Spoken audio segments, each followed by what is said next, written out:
nzamureba nzi yuko nzanezerwa, umubabaro n'agahinda nzi yuko bizashira.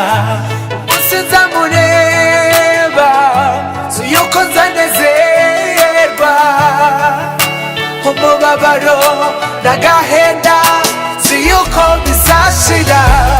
Ngaho cakira cakira umugisha w'Imana, ngaho cakira cakira umugisha w'Imana.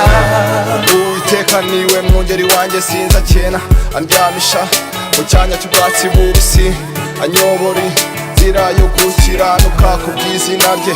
Niyo nanyura mu gikombe cy'igicucu cy'urupfu, sinzatinya ikibi cyose kuko ndi kumwe nawe.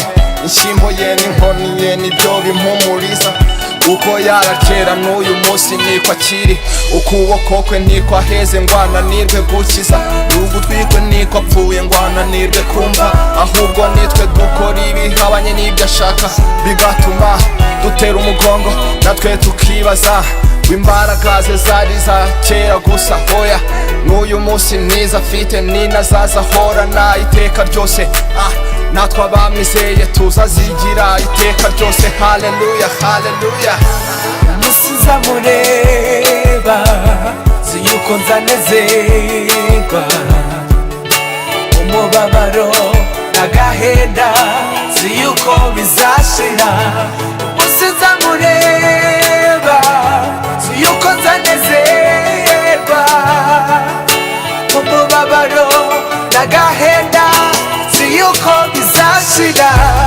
Ngaho cakira cakira umugisha w'Imana, ngaho cakira cakira umugisha w'Imana. Yesu arababwira ngo umuganga ntiyazi y'abazima yazi y'abarwayi, nuko mwene data ntukaganyira umpuna. Ndakumva yagera hirya akaguteza abantu umusozi wose ukabimenya. Nukuri kinangaza nta gisubizo cy'ukuri kibivamo, ariko Yesu ndamubwira kakumva kakumviriza ibibazo byawe akabigira ibye mu gihe gito cyane akagusubiza. Yitwa number one n'umwami w'abami, azahora iteka ryose. Haleluya haleluya haleluya haleluya.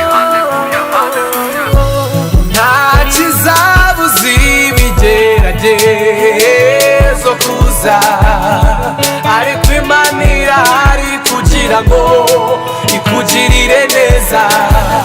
Rambura amaboko yawe izere akira ibyo umwami avuga.